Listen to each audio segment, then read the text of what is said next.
She was exiled for sparing a child. That is the whole of it. The border purge. The order that came down from her alpha. Her mate.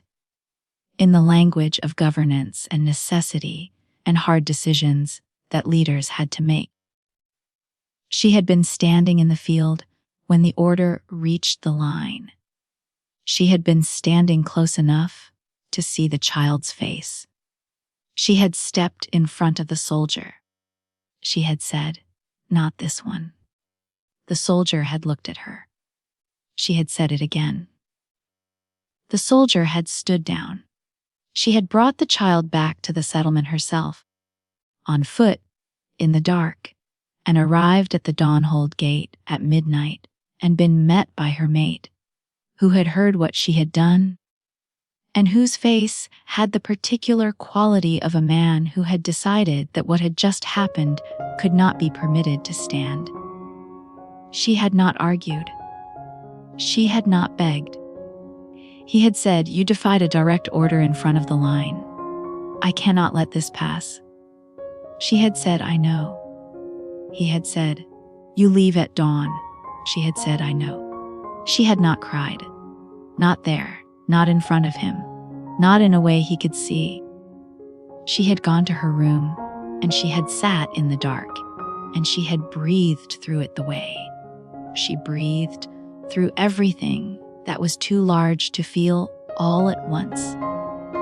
And then she had gotten up and packed what she could carry, and at dawn she had walked through the gate, and she had not looked back. She had not known, standing at that gate, what came next. She had known one thing only. That in the field with the soldier and the child, there had been only one thing she could have done, and she had done it, and if he could not live with that, then she could not live with him, and she would build something else. She had not known, standing at that gate, that she would build a kingdom, but she had built one.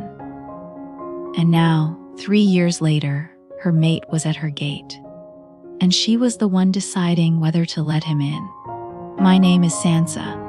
Welcome to Sansa Romance Oracle. This is the story of a woman who was exiled for mercy and built a kingdom from it.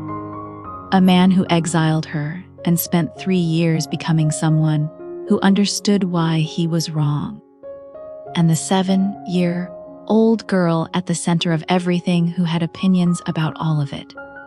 This story is completely original and exists only on this channel. It is called She Exiled Her for Mercy. She built a kingdom from it. Prologue 3 years ago. The field. The order came down the line at dusk. Sera had been on the eastern border for 4 days. A disputed boundary. 3 families who had been farming the same contested strip of land for 2 generations. The situation had escalated in the way these situations escalated when nobody involved had the authority to resolve it, and the people with authority were too far away to see the faces. She had been trying to negotiate a workable boundary when the riders came from Dawnhold. The order was clean and brief. The disputed families were to be removed from the land. Removed was the word the order used. She had been executing orders long enough to understand what removed meant when it came with armed soldiers and no specification of destination. She had stood in the field and read the order twice. She had looked at the families. 3 families, approximately 20 people. The youngest was a child of perhaps 5, who had fallen asleep against her mother's leg and had not woken up during the escalation and was still asleep now. One small fist curled under her chin. The soldier at her right had his hand on his sword. She had said, "Wait." He had looked at her. She had walked to the family, and she had crouched down, and she had looked at the sleeping child and the exhausted mother, and she had said, quietly, Take what you can carry. I am going to walk you north. There is a settlement 2 miles past the ridge. You will go there and stay there, and you will not come back to this boundary." The mother had looked at her. Sera had said, "I know what the order says. I am telling you what I am doing." She had stood up. She had said to the soldier, "Stand down." He had looked at her for a long time. He had stood down. She had walked 3 families 2 miles north in the dark.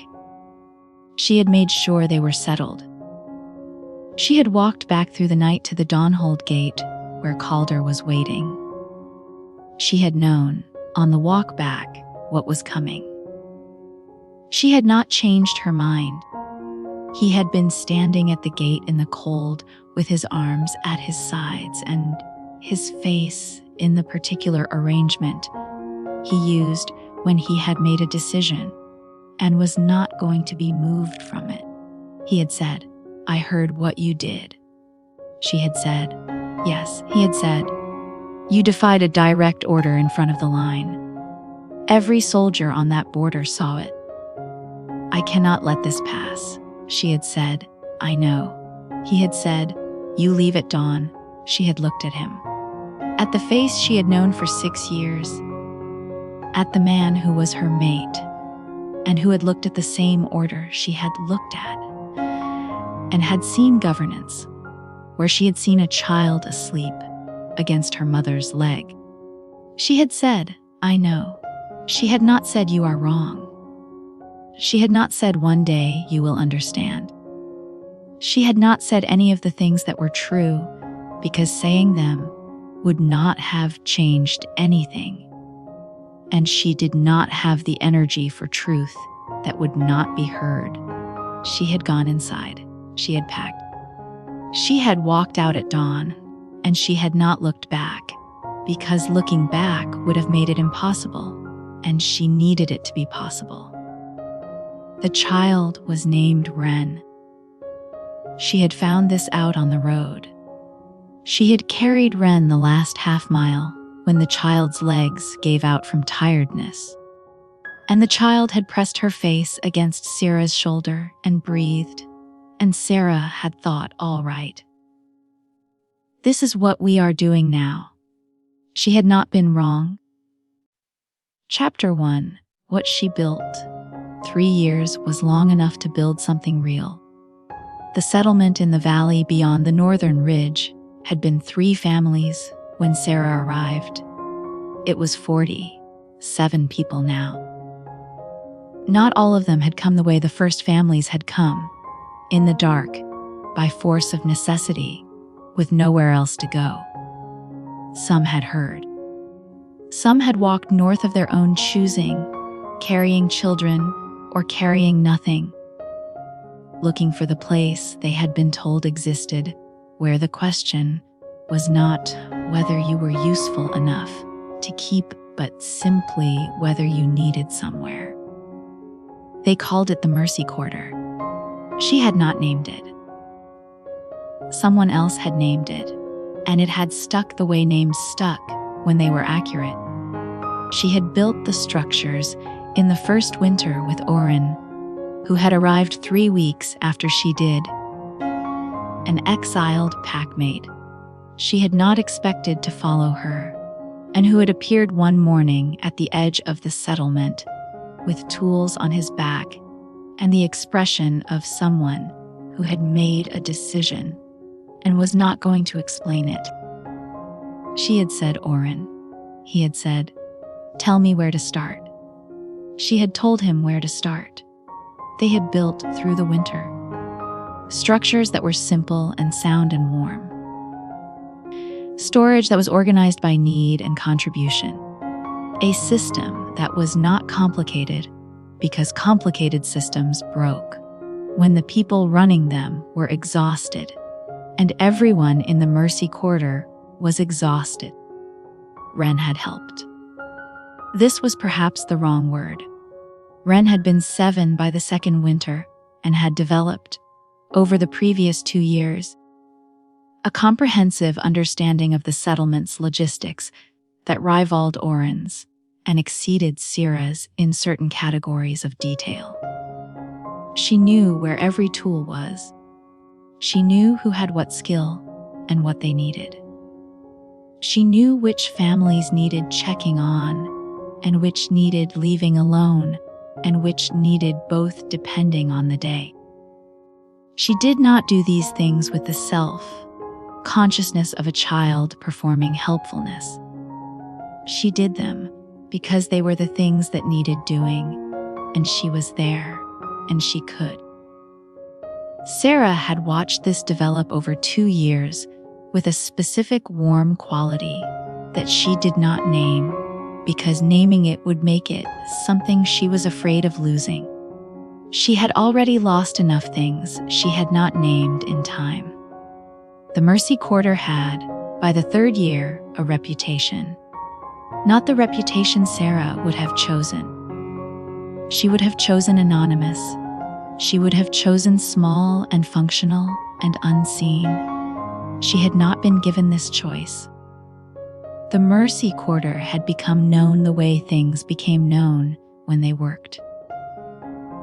Through the mouths of people who had needed something and found it, and told others where the something was. This meant Calder had heard of it. She had known this was coming. She had thought, when it came, that she would be ready. Wren found her in the storage barn one morning, checking the winter grain records. She said, "There is a rider at the edge of the settlement." Sera looked at the grain records. She said, "Donhold colors." Wren said, "Yes." Sera set the records down. She said, "Is it him?" Wren said, "No." "A scout." She paused. "He came first." Sera looked at the wall of the storage barn. She breathed. She said, "Tell Oren." Wren said, "Oren already knows. He is standing in the road making a face." Sera almost smiled. She said, "That sounds right." She went out to meet the scout. He was a young man. Uncomfortable in the way young soldiers were uncomfortable when they had been sent on an errand they had not been fully briefed on. He gave her the message with the mechanical efficiency of someone reciting something he had memorized. "The Alpha of Donhold requests a meeting." She said, "Tell him I will consider it." The scout said, "He said you would say that." He gave her a second folded paper. She took it. She waited until the scout had gone before she opened it. It was in Calder's writing. She recognized it without wanting to. The particular slant of it. The way he compressed the letters when he was being careful with words. He had written, "I am not coming to take anything back. I am coming because I was wrong, and I want to say it in person, and because the Mercy Quarter is now a political reality that my territory cannot ignore, and I should have come sooner on both counts. I will come at your invitation or not at all." She folded it. She put it in her coat.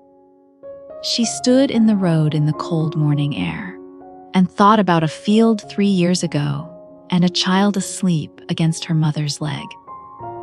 Wren appeared at her elbow. She said, "What did it say?" Sera said, "He wants a meeting." Wren said, "Are you going to let him come?" Sera said, "I am thinking about it." Wren looked at her with the directness she brought to most things. She said, "He should come, not for him. So you can say it to his face." Sera looked at her. Wren said, "You have been not saying it to his face for 3 years." She paused. "You should say it." Sera said, "What should I say?" Wren said, "That you were right." She said it simply. "That you were right, and he was wrong, and the Mercy Quarter is here in all 40. 7 of us are here because you were right." Sera breathed. She said, "I know I was right." Wren said, "Yes, but he needs to hear it, and you need to hear yourself say it out loud to him." Sera looked at the girl. She thought about a field, and a sleeping child, and a walk in the dark, and 3 years of building something from nothing. She sent the writer back with a date. To Chapter 2. The Alpha at the gate. He came on a Thursday. Sera was at the northern storage when Wren appeared in the doorway. He said, "He is at the gate," she said. "How many?" Wren said, "4 riders. He sent the others back. He is waiting at the gate alone." She set down the inventory she was holding. She had prepared for this. She had prepared thoroughly, in the way she prepared everything. By thinking through every possible version of it, and deciding in advance what she would and would not do. She would not be angry in a way that served him. She would not perform composure in a way that served him. She would simply be herself, which had been enough to build 47 lives on, and should be sufficient for one meeting with the man who had exiled her for it. She walked to the gate. He was on horseback. She had expected this. He had always been more himself on horseback, something about the height of it, the separation. She had always thought it was the only place where he allowed himself to be uncertain. He looked uncertain now. He dismounted when he saw her approaching. She had not expected this. He was taller than she remembered. Or perhaps she had simply spent 3 years not looking at him and had forgotten the specific way he occupied space. He had lines in his face that had not been there before. 3 years on a face that did not rest. She stopped 10 feet from the gate. She said, "Calder," he said. "Sera." They looked at each other. She said, "You asked for a meeting. You have it." He said, "Yes." He looked at the settlement behind her. The structures. The paths worn by 47 people's daily movement. The storage barns and the common fire and the small garden Wren had planted along the eastern wall that had produced more than expected in its 2nd year. He said, "You built all of this?" She said. "Yes," he said. "In 3 years?" She said. "People built it, I organized it?" He said, "Sera." She waited. He said, "I was wrong." She said nothing. He said, "The order was wrong. What I allowed to happen on that border was wrong, and exiling you for stopping it was wrong." She said nothing. He said, "I have known this for longer than I am comfortable admitting. I told myself it was governance, that leaders could not allow exceptions to orders, that the line had to hold." He looked at the gate. He said, "And then I stood in the field myself, 6 months after you left, on a different order, and I understood what you saw." Sera said, quietly, "What did you see?" He looked at her. He said, "A child, not sleeping, watching me, and I gave a different order." He held her gaze. He said, "Too late for you." Not too late for her. The settlement was quiet around them. She said, "What do you want, Calder?" He said, "I want to say I was wrong to someone who deserved to hear it 3 years ago." She said, "And?" He said, "And the Mercy Quarter is real, and it is in my territory, and we need to talk about what that means politically." She said, "And?"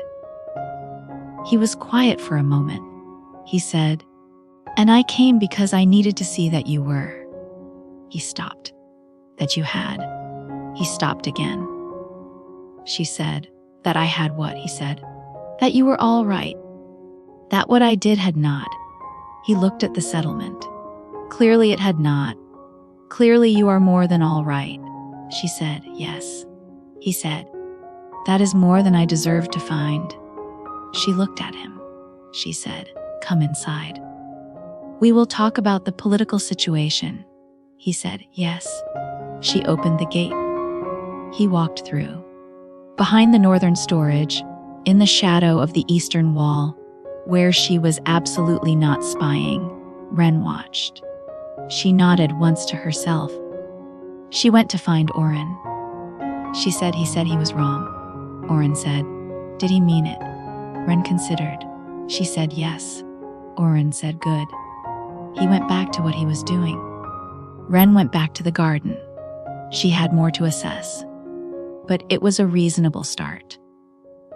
Chapter 3, The Political Situation. The political situation was this. The Mercy Quarter occupied territory that technically belonged to Dawnhold. Sera had known this when she built it. She had built it anyway, because the people who needed it, and the legality of the land was a secondary concern when measured against the primary concern of 47 people having somewhere to be.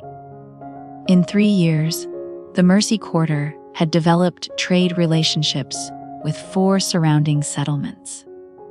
It had a system of mutual aid that Oren had formalized in a document that was, Calder noted with something that was almost uncomfortable admiration, better structured than most of Dawnhold's governance agreements.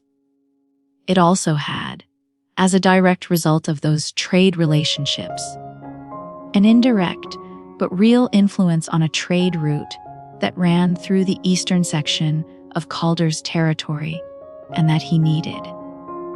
He had known all of this before he came. He laid it out at her table with the directness she had always respected in him, even when she had nothing else to respect. He was good at the political map. He had always been good at it. It was the human map where he had always failed. She listened to all of it. She said, "What are you proposing?" He said, "Formal recognition of the Mercy Quarter as an autonomous settlement within Dawnhold territory. Legal protections for its residents. Trade agreements that formalize what is already happening informally." She said, "In exchange for what?" He said, "Access to the eastern trade route." Formalized. She said, "The Mercy Quarter already controls that access informally." He said, "Yes, I would like it formalized so neither of us has to manage the informal version." She looked at him. He said, "I am not trying to take anything you have built. I am trying to put a legal structure around something that exists and that I should have seen and supported 3 years ago." She said, "You are trying to legitimize it because it is politically advantageous." He said, "Yes, and because it is right. Both things are true." She said, "You have always been honest about your reasons." He said, "I have tried to be." She said, "It was one of the things I respected about you." He looked at her. She looked at the document on the table. She said, "I will need to consult with Oren and with the residents before I agree to any formal arrangement. The Mercy Quarter is not mine to give. It belongs to the people who built it." He said, "I understand." She said, "You can stay for the consultation period if you want to. 3 days. After 3 days, I will give you an answer." He said, "You are not going to make me come back." She said, "I am making you stay." "There is a difference," he said. "Why?" She said, "Because the people here deserve to see who they are making an agreement with. And because Wren has been watching you since you came through the gate, and she has not made up her mind yet." He said, "Who is Wren?" The door of the meeting room opened. Wren stood in it. She looked at Calder with the specific assessment she had applied to everything since she could walk. She said, "You are him." Calder looked at her. Dark eyes, copper hair grown out, a small scar on her chin that had not been there 3 years ago. The face of a child who had been 5 when she fell asleep against her mother's leg in a field, and had been 7 now, and was looking at him with a directness that made him straighten his posture involuntarily. He said yes. She said, I was the child. He said, I know. She said, in the field. 3 years ago, he said. Yes. She looked at him for a long moment. She said, Sera was right to stop the soldier. He said, yes, she was. She said, you were wrong to exile her for it. He said, yes, I was. She tilted her head. She said, do you know why you were wrong? He said, because the order was wrong. Because good governance requires the judgment to know when an order should not be followed. Wren considered this answer. She said, that is the political reason. He looked at her. She said, do you know the other reason? He said, tell me. She said, because she was right in the field, and you knew it, and you exiled her anyway because you were frightened. The room was very quiet. He said, frightened of what? Wren said, of what it meant.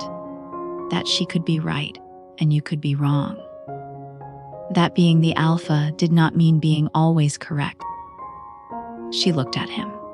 She said, that is what she knew that you didn't. That being right sometimes looks like defying an order, and that a person who understands that is worth more than a person who only follows them. She left the room. Calder sat at the table. He looked at the document. He looked at the door through which a 7-year-old had just said the truest thing anyone had said to him in 3 years. He looked at Sera.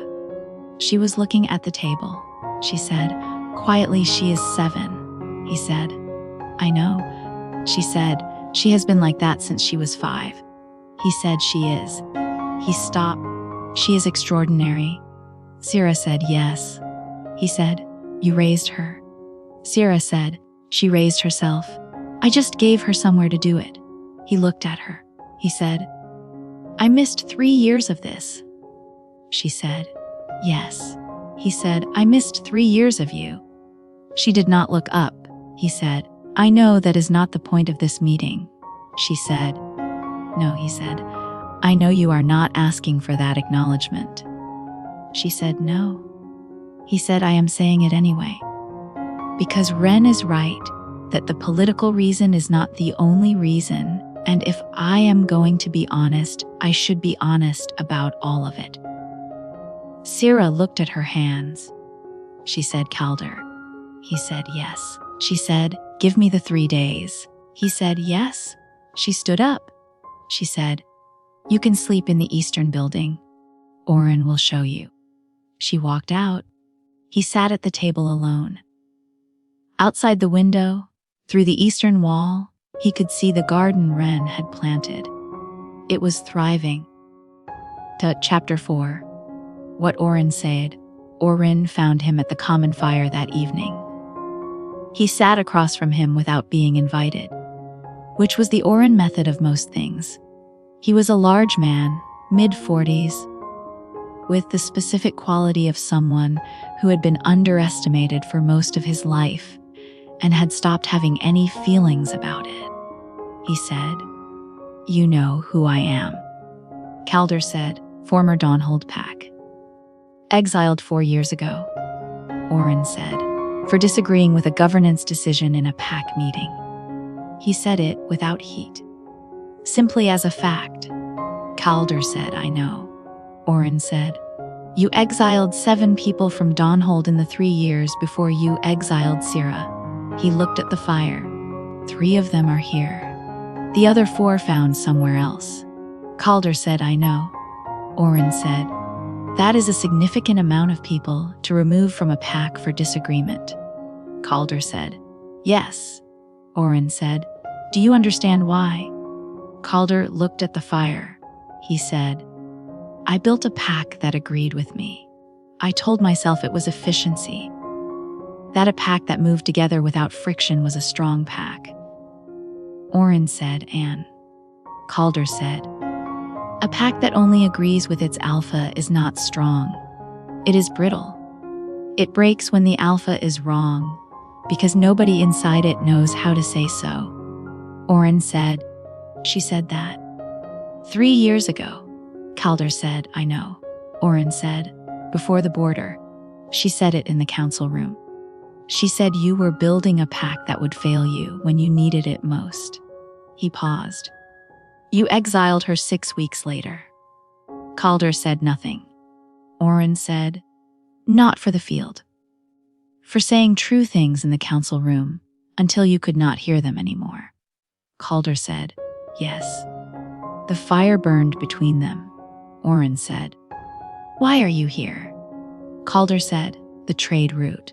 Wren said, "Why are you really here?" Calder looked at the fire.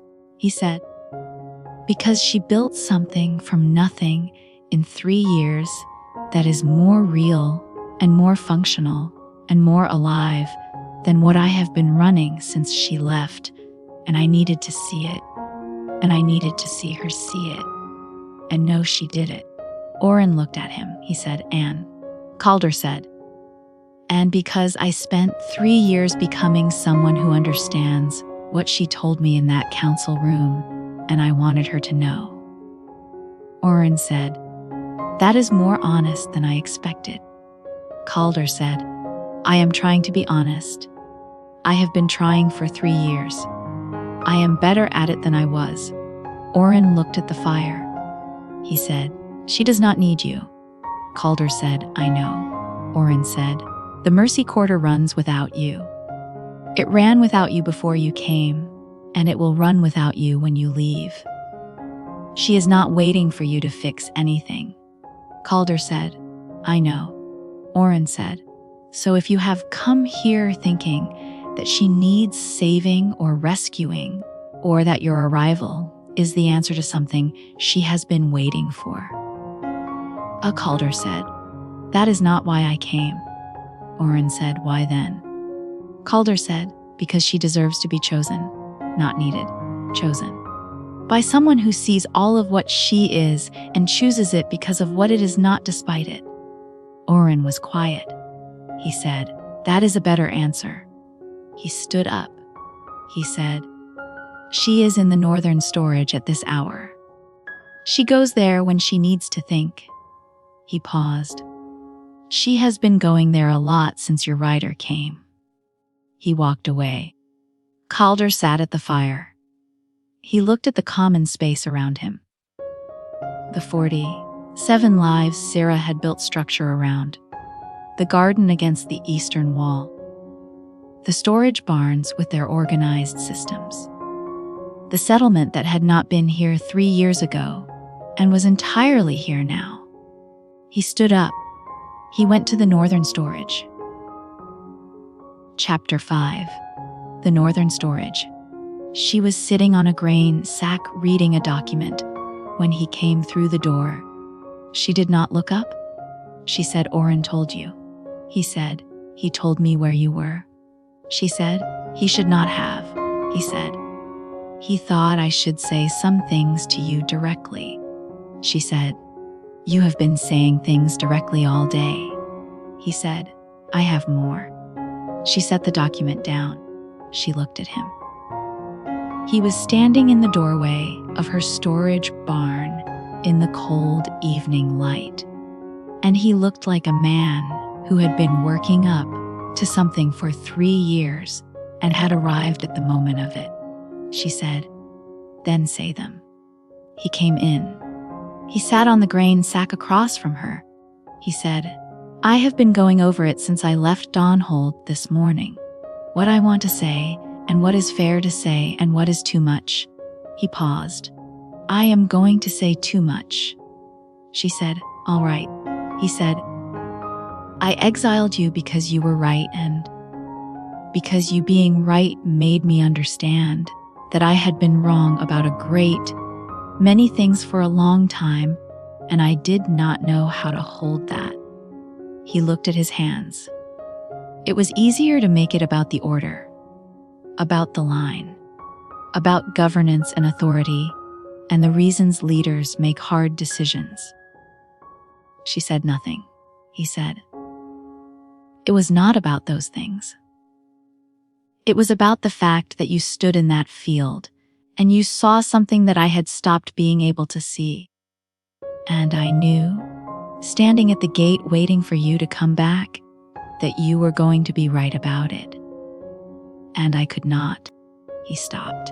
He said, I could not be the man who was wrong in a field where his Luna was right. I did not know how to be that man. She said, I know. He said, that is the thing I have been trying to say for 3 years. Not the governance, not the border, that I made you pay for my inability to be wrong. She looked at him. He said, you did not deserve that. She said, no. He said, and everything you have built here. He looked at the walls of the storage barn, at the organized system she had built around need, the document on her knee, the grain counted and distributed and accounted for. Everything here is the evidence of what I lost when I could not be wrong. She said, quietly, I did not build this for you to see. He said, I know. She said, I built it because it needed to be built. He said, I know that too. He looked at her. I am not saying it to claim anything about it. I am saying it because it is true, and it is one of the many true things I owe you. She breathed. She said, Calder. He said, yes. She said, I have been angry at you for 3 years. He said, yes. She said, not always, not every day, but the kind of anger that lives underneath other things. That is there when you are not thinking about it. He said, I know. She said, I did not know if you would come. He said, I should have come sooner. She said, yes. But I mean, I did not know if you would come able to say what you just said. I thought you might come with the governance argument only. The trade route. The political necessity, he said. Those things are also true. She said, I know. But they are not the only things. He said, no. She looked at her hands. She said, it is not enough. What you just said. I want you to know that I hear it and I believe you mean it, and it is not enough to undo 3 years. He said, I know. She said, I am not asking you to fix it in a conversation. He said, I am not trying to. She said, what are you trying to do? He said, start. If you will let me. Not where we were. Somewhere new. He looked at her. I would like to start, if you are willing to let me try. She said, I am not ready to answer that tonight. He said, I know. She said, I have 3 days of consultation to run and a settlement to manage, and I cannot give you an answer tonight. He said, I know. I am not asking for it tonight. I am asking you to know that it is what I want so that the 3 days are honest. She looked at him. He looked back. He said, you are different. She said, 3 years. He said, not older. Not harder. He paused. More yourself. She said, that is what happens when you stop arranging yourself around someone else's certainty. He said nothing. She said, I had to find out what I was without you. That took time, he said. What did you find? She looked at the storage barn walls. She said, that I was right in the field. And that being right in the field was the most important thing I had ever done. And that the pack I needed was always going to be the one I built, and not the one I was born into, he said. Yes, she said, and that I missed you. She said it plainly, without drama, the way she said true things. I missed you, and I was furious about missing you, and the fury was easier than the missing, so I kept the fury closer. He said nothing. She said, the fury is smaller now, he said, and the missing. She looked at him. She said, still there. He looked at her. Neither of them moved. She said, go back to the Eastern building. I will see you in the morning, he said. Yes, he went. She sat in the northern storage for a long time after. She pressed her hand flat against the grain sack and breathed. She thought about a gate 3 years ago and the particular quality of not looking back. She thought about what it meant to look forward. Chapter 6. What Wren assessed. Wren conducted her assessment over 2 days. She was systematic about it. She observed Calder in the common space, at meals, in his interactions with the settlement residents. She asked him questions. She asked them directly, without preamble, in the manner she had learned from Sera, which was that preamble was mostly people managing their own discomfort and did not serve the conversation. She said, on the morning of the second day, sitting across from him at the common breakfast table, "Do you know what you did wrong?" He said, "I exiled Sera for defying an order that was itself wrong." She said, "That is the surface of it." He said, "Tell me the rest." She said, "You built a pack that could not disagree with you. And when the one person who could disagree did, you removed her instead of listening." He said, "Yes." She said, "That means you were building a pack for your comfort, not for its strength." He said, "Yes." She said, "A leader who builds for their own comfort instead of the pack's strength is a leader who will eventually fail the pack." He said, "Yes." She said, "Have you failed the pack?" He said, "In some ways. Not catastrophically. I have been trying to correct it." She said, "How?" He said, "I have not exiled anyone in 2 years. I have expanded the council to include people who disagree with me. I have been asking for dissenting opinions before I make significant decisions." She said, "Did that come naturally?" He said, "No." She said, "Good." She looked at her porridge. Things that come naturally do not teach you anything. Things that are hard to do, and you do anyway, those change you. She ate her porridge. He said, "You sound like her." She said, "She taught me most of what I know." He said, "What did you teach yourself?" She looked up. She said, "That the people who show up when you are asleep in a field and stand between you and the soldier, those are the people worth following." He said, "She stood between you and the soldier." She said, "Yes." He said, "And I sent her away." She said, "Yes." He said, "And you have been here ever since." She said, "Yes." She put down her spoon. She said, "I am going to tell you something, and I want you to hear it properly." He said, "All right." She said, "She did not build the Mercy Quarter to show you what you lost.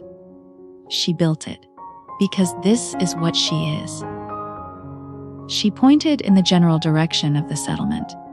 All of this, the organization and the systems and the grain records and the way she knows everyone's name and what they need. This is what she has always been. He said, "I know." She said, "Do you?" She looked at him. Because when she was at Dawnhold, she was organizing herself around what you needed. What the pack needed. What governance required. And when you exiled her, she stopped organizing herself around anything except what was actually necessary. He said, "And this is what happened." She said, "Yes. This is what she is when she is not bending herself into the shape of someone else's pack." He was quiet. She said, "If you come back into her life, you have to come back knowing this, that this version of her is the real one, not the one you remember. This one." He said, "I understand." She said, "Do you want this version?" He looked at the settlement around him. The paths worn by 47 people. The garden against the eastern wall. The woman who had built all of it in 3 years from nothing because she knew how. He said, "Yes. More than I wanted the other version." He paused. I did not know. When I had the other version, what this version looked like. I know now. Wren looked at him for a long moment. She said, "She is in the eastern field, checking the boundary markers this morning." He said, "You are telling me where she is," she said. "I am telling you where she is," he said. "I thought you were still assessing me," she said. "I finished yesterday," he said. "What was your conclusion?" she said. "That you mean what you say, and that you have changed enough to be worth hearing out." She paused. "The rest is her decision." She picked up her spoon. She said, "Go to the eastern field." Chapter 7.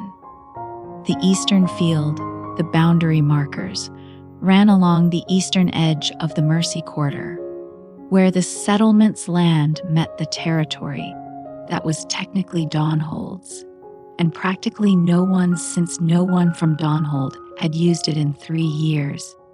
Sera was checking each marker with the methodical attention she gave to anything that had legal implications. She had a log. She made notes at each marker in the precise shorthand she had developed for this specific purpose. She heard him coming. She kept her notes. He stopped a few feet behind her. She said, "Wren told you where I was." He said, "Yes." She said, "She has finished her assessment." He said, "She said she finished yesterday." Sera said, "She is thorough." She made a note at the 3rd marker. She moved to the 4th. He walked beside her. She said, "What did she tell you?" He said, "That you are the real version now, and that I should want this version." She said, "And?" He said, "I told her I do." She made her note. She moved to the 5th marker. She said, "Calder." He said, "Yes." She said, "I need you to understand something before tomorrow. Before the consultation and the agreement and the formal arrangement." He said, "Tell me." She said, "If I agree to the formal arrangement, it is because it is right for the Mercy Quarter, not because of us. The settlement's interests are separate from whatever is or is not between us, and I will not compromise one for the other." He said, "I understand that."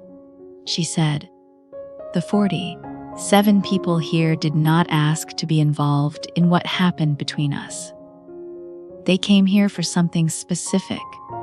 I will not let that something become tangled in our history." He said, "I understand. And I agree."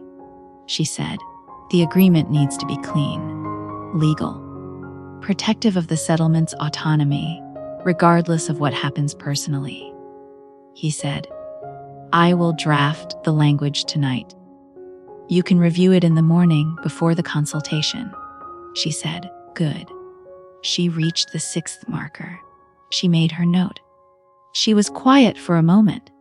She said, "You said you were wrong." He said, "Yes." She said, "In the meeting room, in the northern storage, at the common fire with Wren. You have said it several ways." He said, "Yes." She said, "I believe you." He said nothing. She said, "That is what I needed 3 years to be able to say. That I believe you. Not that it is enough. Not that it fixes what it broke. But that I believe you have understood something real, and that the understanding is genuine." He said, "Sera," she said, "I am not finished." He said, "Sorry." She turned to look at him. She said, "I also need you to know that I am not the same person who stood at that gate. I am not the person who organized herself around your certainty. I am not the person who made herself smaller so the pack ran smoothly." She held his gaze. "If there is anything between us from this point forward, it is between this version of me and whoever you are now, not the people we were." He said, "I know." She said, "Can you love this version?" She asked it directly, without softness, the way she asked things that mattered. Not can you tolerate it. Can you love it? The stubbornness and the grain records and the 47 people and the way I will disagree with you in a council room, and I will not stop because it makes you uncomfortable. He looked at her. He said, "That is the version I came here for." She said, "You did not know this version before," he said. "I knew the edge of it. I exiled it because the edge of it was the only thing I could manage then." He looked at the settlement behind her. "Now I have seen all of it. For 2 days I have walked through all of it. And yes, Sera, I can love all of it. I want to." She breathed. She said, "I am not saying yes to anything today," he said. "I know," she said. "The formal agreement is tomorrow. Everything else is separate and takes longer." He said, "I know." She said, "I am telling you that I heard what you said." "That is all," he said. "That is more than I expected." She said, "Good." She turned back to her marker. "Expect less, and you will be more pleasantly surprised." He almost smiled. She made her note. They finished the boundary markers in the cold morning air, side by side. In the particular quiet that was not absence of feeling, but the presence of too much of it being managed carefully. At the last marker, she stopped. She said, "It is good work. What you did with the dissenting opinions on the council." He said, "I had a good example." She said, "You had a terrible example." She left. He said, "Yes. And the terrible example was right," which made it instructive. She looked at him. He looked back. She said, "Come to the consultation tomorrow prepared to listen." He said, "Yes." She said, "Not to lead, not to manage, to listen." He said, "Yes." She started back toward the settlement. He fell into step beside her. The cold morning was very clear. The Mercy Quarter sat in the valley ahead of them, solid and functional and real, all 47 lives of it. Built from nothing by a woman who had been told to leave and had left and had built a kingdom instead. He walked beside her. He did not try to walk ahead. She noticed. She said nothing, but she noticed. Chapter 8. The consultation. The consultation took all morning. Sera ran it the way she ran everything, efficiently, with space for every voice, without letting the loudest voice fill the space meant for the quieter ones. She had been practicing this for 3 years. She was good at it. The settlement residents asked Calder direct questions. He answered them directly. He was asked about the exiled Dawnhold members who had come to the Mercy Quarter. He answered without defensiveness. He acknowledged the governance failures that had produced them. He said, specifically and on the record, that he had been wrong. He was asked about the legal protections and what would happen if Dawnhold's political circumstances changed. He produced the draft language he had written the previous night and went through it section by section. Wren read every clause carefully and asked 3 questions that were precise and important. Calder answered all 3 to Wren's satisfaction, which Wren indicated by the absence of further questions rather than by any positive expression. Wren sat in the back row. She did not ask questions. She had asked hers already. She listened. At the end of the consultation, Sera asked for a private discussion among settlement residents. Calder went outside. He stood in the cold and looked at the garden Wren had planted along the eastern wall. It had been a bare strip of ground when he arrived. It was producing something now, dormant in the winter, but clearly organized and tended. The signs of someone's care visible in the arrangement of it, even through the frost. Wren came out after 20 minutes, she said. They are still talking, he said. Yes. She stood beside him looking at the garden. She said, I planted that in the first spring. He said, It is good work, she said. Sera showed me how to read the soil. She paused. She knows a lot about growing things, he said. She done said, she grew this whole place. He was quiet. She said, When she first came here, it was just us and 2 other families and nowhere to sleep except under the trees. She looked at the settlement. She built all of it, he said. I know, she said. She was not sad about you. She looked at him. She was angry. There is a difference, he said. I know, she said. The angry people are the ones who still care. The sad ones have already left, he said. How do you know that? She said.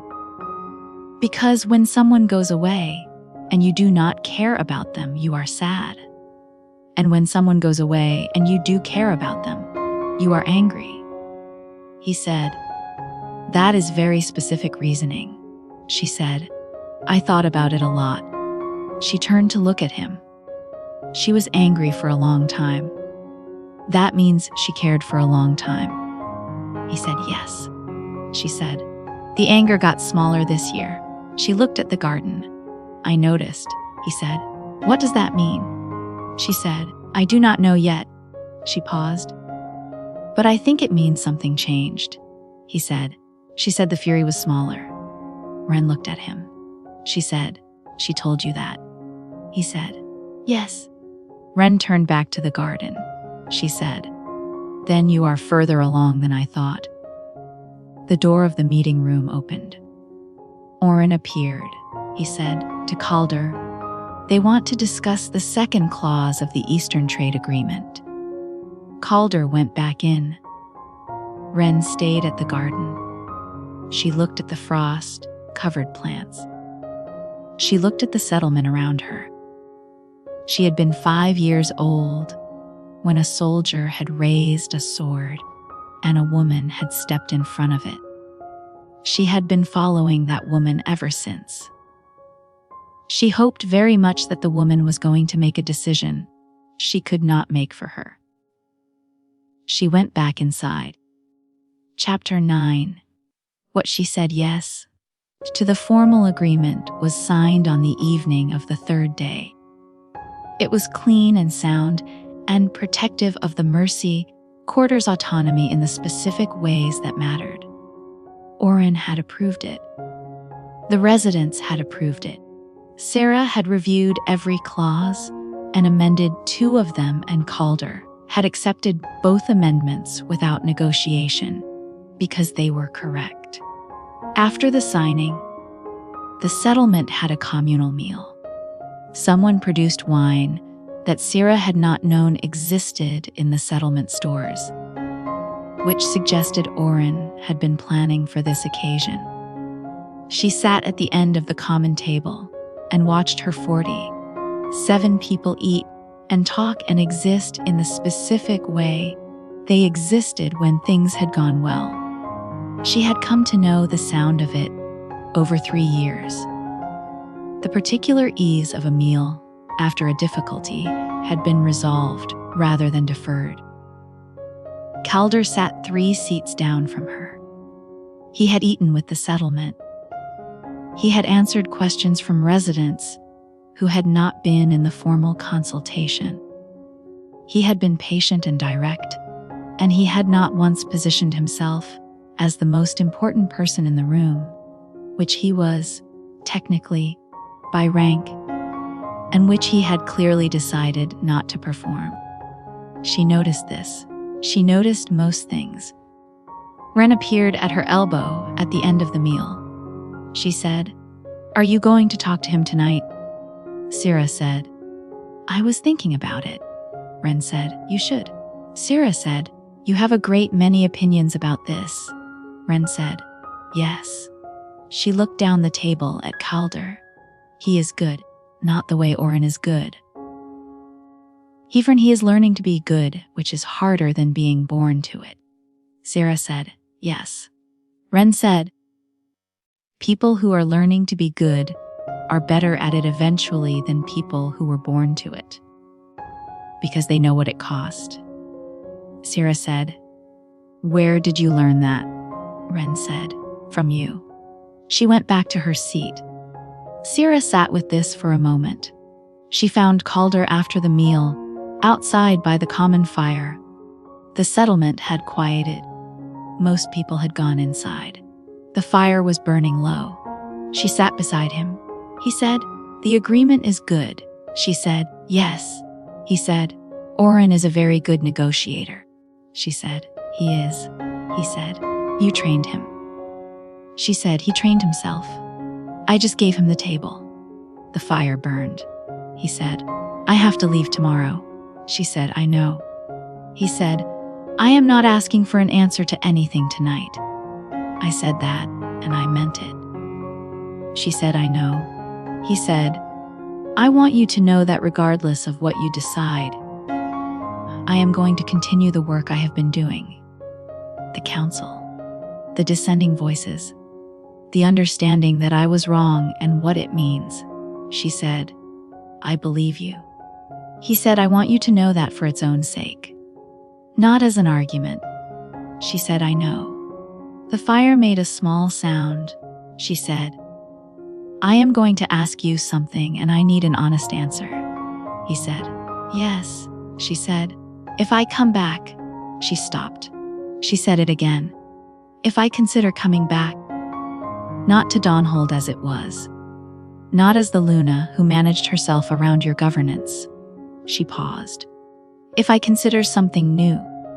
Something that is built between equals and has room for me to disagree with you in the council room. He said, yes. She said, what does that look like from your side? He said, it looks like what you built here, not the settlement. The way you built it. The way you asked everyone what they needed before you decided what to build. He paused. I want to run Dawnhold the way you run the Mercy Quarter.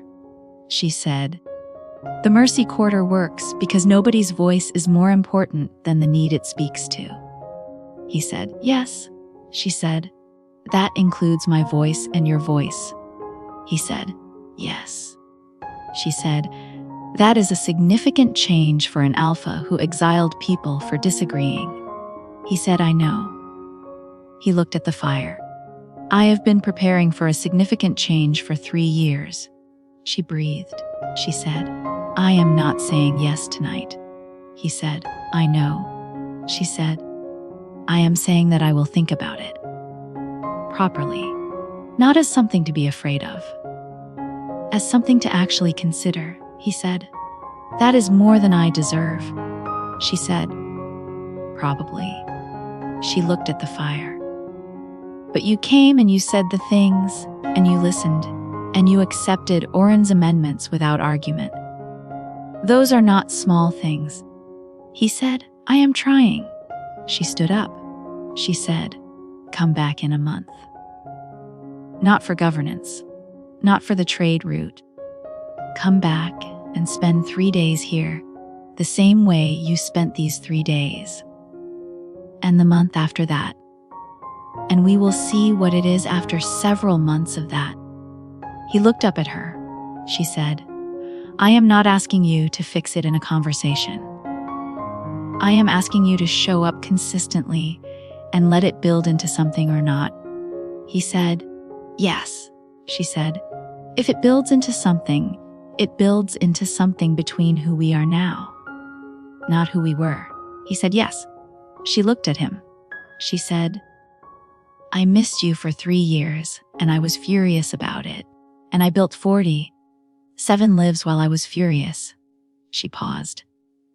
I think that is enough of a foundation to try, he said. Yes, he stood up. He looked at her. He said, thank you. Not for the agreement. For this, she said.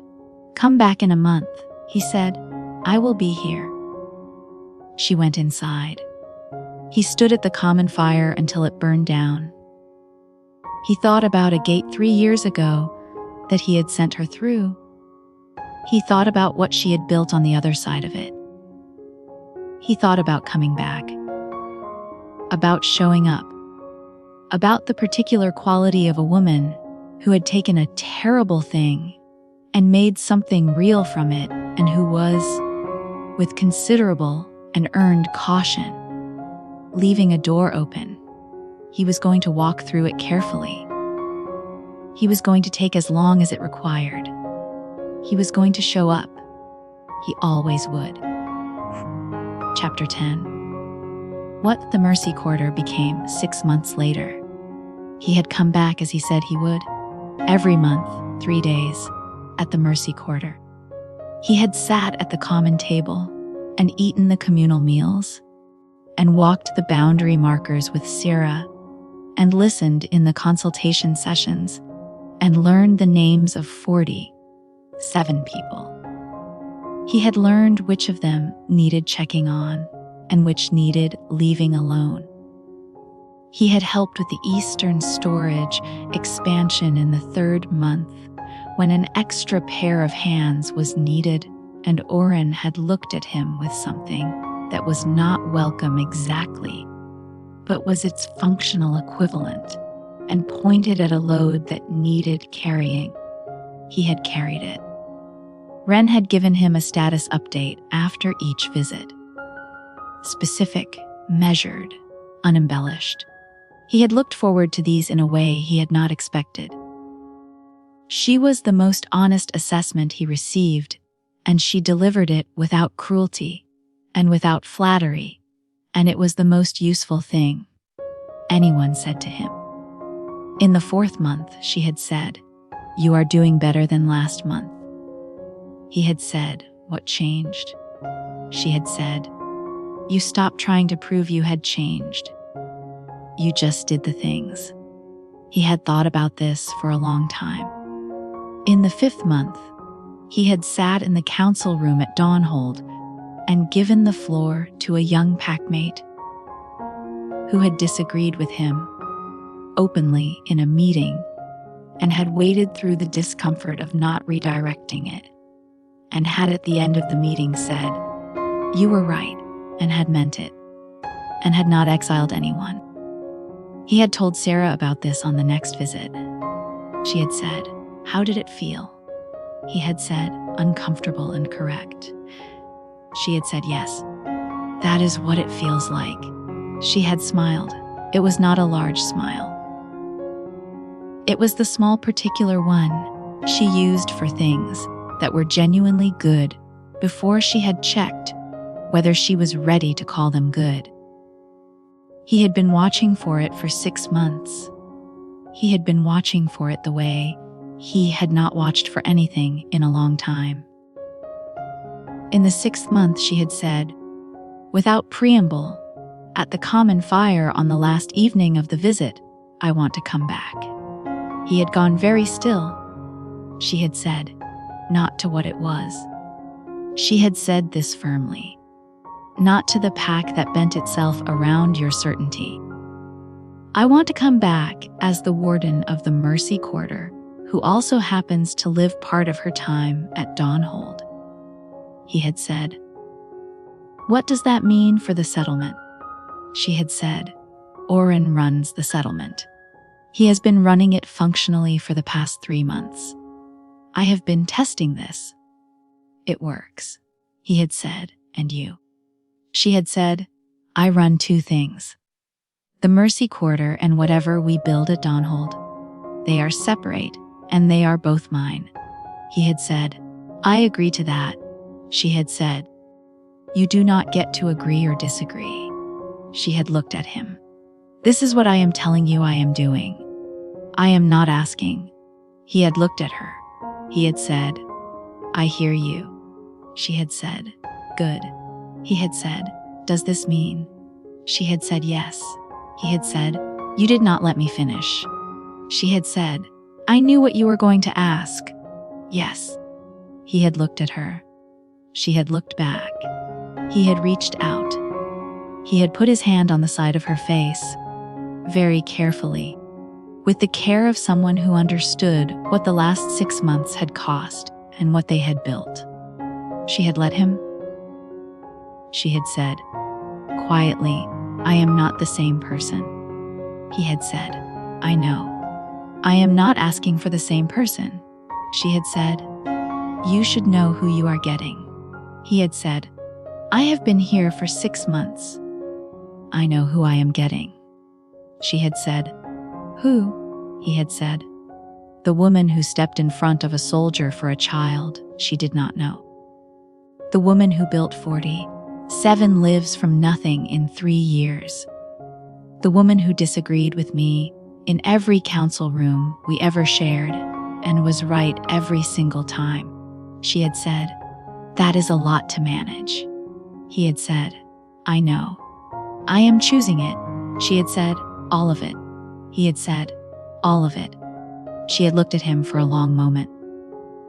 Then she had let him hold her face, and she had closed the 6 months of distance between them, and she had kissed him. He had kissed her back. Not the way an alpha kissed a Luna he was reclaiming. The way a man kissed a woman who had given him a door and waited 6 months to see if he would walk through it correctly. He had. He had been practicing. It had shown. Wren, who had been passing the common fire at entirely the wrong moment for plausible deniability, had turned around and walked back, the way she came. She had found Wren in the storage barn. She had said, they are finally sorted. Wren had said, how do you know? She had said, they kissed at the common fire. Wren had said nothing for a moment. He had said, good. He had gone back to the inventory. Wren had gone to the garden. She had looked at the plants she had grown from nothing in the valley, beyond the northern ridge. She had thought about a field 3 years ago, about a soldier and a sleeping child and a woman who had said not this one. She thought about what that one decision had built. 47 people, a kingdom from mercy, a man who came back and learned how to walk through a door correctly. She was 7 years old, and she had seen all of it. She thought it was the best story she had ever been part of. She thought it was not finished yet. She was right.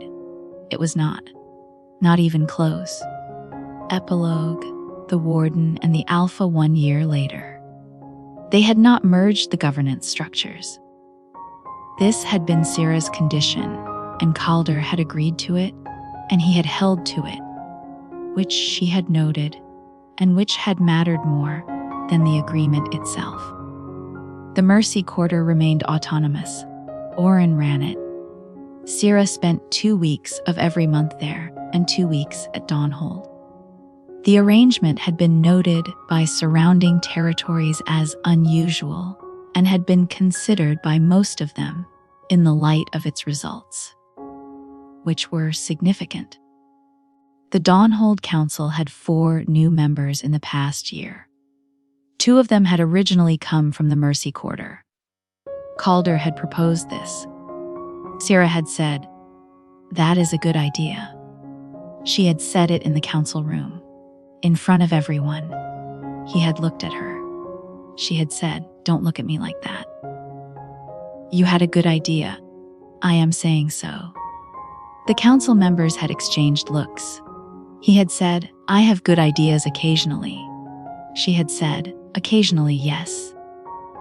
The council had witnessed the Alpha of Dawnhold being argued within the council room by his Luna, and had seen him not exile her for it, and had begun, slowly and collectively, to understand that the rules of engagement had changed. The governance of Dawnhold had begun, slowly and collectively, to improve. Wren came to Dawnhold in the first summer. She had been reluctant. The Mercy Quarter was hers. She had built it, and she knew every corner of it. And it was home in the specific way that only the place you made from nothing could be home. She had looked at Dawnhold with the assessment eyes and spent a week being quiet about what she saw. On the last evening, she had said to Sera, "The council room needs better light." Sera had said, "Yes." Wren had said, "The storage system in the eastern wing is inefficient." Sera had said, "I know." Wren had said, "Calder does not know where anything is in the kitchen." Sera had said, "Also correct." Wren had said, "I could come sometimes." Sera had said, "I would like that." Wren had said, "Not to live here. To visit. To help with the storage system." Sera had said, "The storage system would benefit from your attention." Wren had said, "Also the council room light." Sera had said, "Also the council room light." Wren had considered this arrangement. She had said, "All right." She had gone to find Calder. She had said, "I am going to fix your storage system." He had said, "I was not aware it needed fixing." She had said, "That is because you do not know where anything is." He had said, "That is fair." She had said, "I am also going to tell you about the council room light." He had said, "I am listening." She had said, "Good." She had fixed the storage system. She had told him about the council room light. He had had it fixed. She had come back the following month. She had come back the month after. She had not moved to Dawnhold. She had not needed to. She had the Mercy Quarter, and the Mercy Quarter had her. And she had Oren and the garden, and 47 people who were 53 people now, because the settlement had grown. She had also, as a result of regular visits and storage system improvements and council room light discussions, acquired a second place. Not a home, a second place. Where Sera was 2 weeks a month, and where the Alpha did not know where anything was in the kitchen, and where the council room now had better light. It was enough. It was more than enough. It was, she thought, looking at the garden in the Mercy Quarter, one early spring morning, with the frost coming off the ground, and the new planting waiting to go in. Exactly what should have happened. From the house behind her, Sera's voice, calling her in for breakfast. From the road at the settlement edge, Oren's voice, telling her the south storage needed a look before noon. She looked at the garden. She went inside. She was 7 years old, and she had seen all of it from the beginning. She was going to see all of the rest of it too. She was looking forward to that very much. That is the end of She Exiled Her for Mercy. She built a kingdom from it. If the moment Calder accepted Oren's amendments without argument, and Sera noticed, did something to you. You are exactly the person I make these stories for. Stories 1 through 6 are on this channel, all completely original, all made only here. If you are new, start with story 1. And if this one reached you, leave me a comment. Tell me which moment it was. My name is Sansa. I will see you for the next one.